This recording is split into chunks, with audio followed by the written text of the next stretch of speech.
जो शख्स अपने धरने प्रदर्शन के चलते विपक्षी पार्टियों के नेताओं के साथ साथ अपनी ही सरकार के मंत्रियों के लिए परेशानी साबित करता था, आज उन्हीं के घर के सामने कांग्रेस के कई लोग आए धरना प्रदर्शन किया। हम बात कर रहे हैं किरोड़ी लाल मीणा की। डॉक्टर किरोड़ी लाल मीणा जो कि भजनलाल सरकार में मंत्री बनाए गए थे, बाद में उन्होंने नाराजगी के चलते इस्तीफा दे दिया था। आज उनके घर के सामने अपनी एक बड़ी मांग को लेकर कांग्रेस के 2 सांसदों ने कई विधायकों के साथ आकर धरना प्रदर्शन किया। मामला डिंपल मीणा हत्याकांड से जुड़ा था।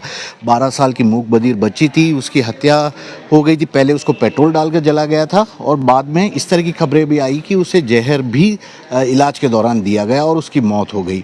इस पूरे मामले में पुलिस ने जाँच करते हुए उसके माता पिता को तो गिरफ्तार कर लिया, लेकिन कांग्रेस ने 24 घंटे पहले जयपुर के शहीद स्मारक पर जो प्रदर्शन किया था, उस दौरान एक बार फिर से उसके कई नेताओं ने इस मुद्दे को उठाने की कोशिश की और कहा कि इस पूरे मामले की सीबीआई से जांच होनी चाहिए। आज इसी बात को लेकर वे डॉक्टर किरोड़ी लाल मीणा के सिद्धार्थ नगर स्थित इसी घर के बाहर पहुंच गए और यहां पर उन्होंने धरना प्रदर्शन किया। ये सभी लोग चाहते थे कि डॉक्टर किरोड़ी लाल मीणा के समाज से वह मूक बधिर बच्ची आती थी, तो ऐसे में अब उन्हें इस बच्ची के इंसाफ के लिए आवाज़ उठानी चाहिए। बस किरोड़ी लाल मीणा का जो हमेशा खुद धरना प्रदर्शन करते थे, उनके घर के सामने धरना प्रदर्शन का ये शुरू हो गया और घर के यहाँ पर किरोड़ी लाल मीणा ने इन सभी मंत्रियों, जो विधायक थे, सांसद थे कांग्रेस पार्टी के, उन्हें अपने पास बुलाया और कहा कि पूरी घटना के बारे में पहले बताया और कहा कि जिस लेवल पर आपको जांच चाहिए वे फिर से जांच कराने के लिए तैयार हैं, लेकिन इस तरह का राजनीति करना ठीक नहीं है।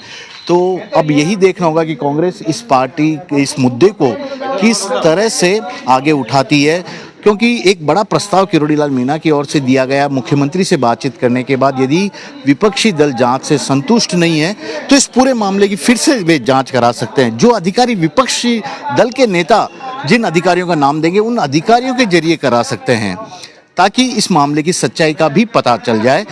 इसके अलावा जांच अगर वे सीबीसीआईडी से चाहते हैं या किसी और एजेंसी से चाहते हैं तो इसके लिए भी सरकार तैयार है। मामले का राजनीतिकरण नहीं होना चाहिए। फिलहाल तो इस पूरे मामले को लेकर भरतपुर रेंज के आईजी सहित तमाम पुलिस अधिकारियों के साथ खुद किरोड़ी लाल मीणा ने यादगार में जाकर बड़ी बैठक भी की और तमाम तरह के पक्षों को लेकर उन्होंने चर्चा की, जानकारी ली और वे खुद भी मानते हैं कि इस बच्ची को जहर देकर मारा गया और उसके परिजनों का ही इस पूरे हत्याकांड में भूमिका थी, जिन्हें कि पहले ही गिरफ्तार किया जा चुका था। फिलहाल तो यही देखना होगा कि यह पूरा मुद्दा किस तरह से अब आगे बढ़ता है और क्या कांग्रेस किरोड़ी लाल मीणा से उन्हें मिले आश्वासन के बाद इस पूरे मुद्दे पर अपना विरोध प्रदर्शन खत्म कर देगी या किसी और नई जांच के लिए भजनलाल सरकार पर किरोड़ी लाल मीणा के जरिए ही दबाव बनाने की कोशिश करेगी। लेकिन राजस्थान की राजनीति में आज की घटना सबसे ज़्यादा सुर्खियों में इसलिए भी है क्योंकि जो नेता, आंदोलनकारी नेता कहा जा सकता था, जहाँ जो धरना प्रदर्शन जिनके रग रग में बसा था, छोटी छोटी बात को लेकर, लोगों के अधिकार को लेकर वे धरना प्रदर्शन करते थे, आज उन्हीं के घर के बाहर शायद पहली बार कांग्रेस के विधायक और सांसद धरना देने पहुंच गए। डिंपल मीणा हत्याकांड को लेकर के, जिसका पिछले 4-5 महीने से शहीद स्मारक पर धरना दिया जा रहा है, उस मुद्दे को लेकर के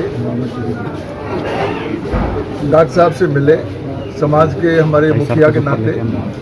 इसमें नॉन पॉलिटिकल, चाहे वो कांग्रेस बीजेपी का कोई भी विधायक हो, हम सब लोग समाज के नाते डॉक्टर साहब के पास आए हैं। सांसद भी हैं, एसटी एससी के सब लोग हैं। इस मुद्दे को लेकर के समाज में बहुत भ्रम की स्थिति हो रही है। पुलिस ने जो जांच की है उस जांच से समाज संतुष्ट नहीं है। हम जनप्रतिनिधि भी उस जांच को लेकर के थोड़ा संदेह में है। हमने डॉक्टर साहब को पूरा प्रकरण समझाया, उनके पास पूरी रिपोर्ट भी है, हमने रिपोर्ट भी देखी है, लेकिन फिर भी हमारे समाज के जो पंच पटेल हैं उनके भी ये मुद्दा जो है संदेह के घेरे में आ रहा है। तो हमने अभी डॉक्टर साहब से अनुरोध किया है कि इस प्रकरण को जो पुलिस ने जांच की है, उस जांच पे जो संदेह प्रकट किए जा रहे हैं वो खत्म हो और सही स्थिति समाज के सामने आए, जिससे समाज में जो अभी आक्रोश जो फैला हुआ है वो रुके और वास्तविकता सामने आए। डॉक्टर साहब ने अभी मुख्यमंत्री जी से समय लिया है। हमने उनसे अनुरोध किया था कि आप इस प्रकरण की सीबीआई जांच करवा दी जाए, तो निश्चित रूप से उस जांच रिपोर्ट पे, उस निर्णय पे समाज में भी इसमें एक राय व्यक्त की गई है। और मुख्यमंत्री जी ने अभी डॉक्टर साहब को समय दिया है, अभी आ जाएगा, और हम सब लोग मुख्यमंत्री जी से मिलेंगे, उनसे हमारे समाज की जो भावना है वो भावना को प्रकट करेंगे और उनसे अनुरोध करेंगे कि इसमें निष्पक्ष रूप से जो परिणाम आए वो प्रकट होना चाहिए। देखो, सभी जो सांसद विधायक हैं उन्होंने निर्णय लिया है कि डिम्पल प्रकरण जो हिंडौन में हुआ था, जिसका काफ़ी दिनों से धंधा भी चल रहा है, चारों तरफ से आवाज़ भी उठ रही है, उधर दबो ना, थोड़ा थोड़ा तो सबकी चिंता ये है नहीं आ रहा ना सही। जो जांच राज्य पुलिस ने की है उसको ये पूरी नहीं मानते, आधी अधूरी मानते हैं। तो सभी की मानसिकता ये, किसी प्रकार का असंतोष नहीं फैले, सब इधर देख के है ना, लोगों में भ्रम की जो स्थिति बनी है वो खत्म हो, तो उसको मुख्यमंत्री जी से मिलके उनके सामने इस प्रकरण को रखेंगे और सभी कोशिश ये करेंगे कि ये मामला सीबीआई को दे दिया जाए, ताकि भ्रम की स्थिति खत्म हो सके। वैसे तो मेरी दृष्टि में पुलिस ने जांच ठीक की है, फिर भी जब पूरा समाज ये चाहता है सीबीआई, तो मुख्यमंत्री जी को सब सांसद irrelevant to the political party अनुरोध करेंगे को सीबीआई को दे दिया जाए। फिलहाल तो यही देखना होगा कि अब यह मामला आगे किस तरह से बढ़ता है और किस तरह से पूरे मामले का नतीजा सामने आता है। कैमरामैन विक्रम सिंह भाटी के साथ श्रीवत्सन, जयपुर न्यूज़ 24।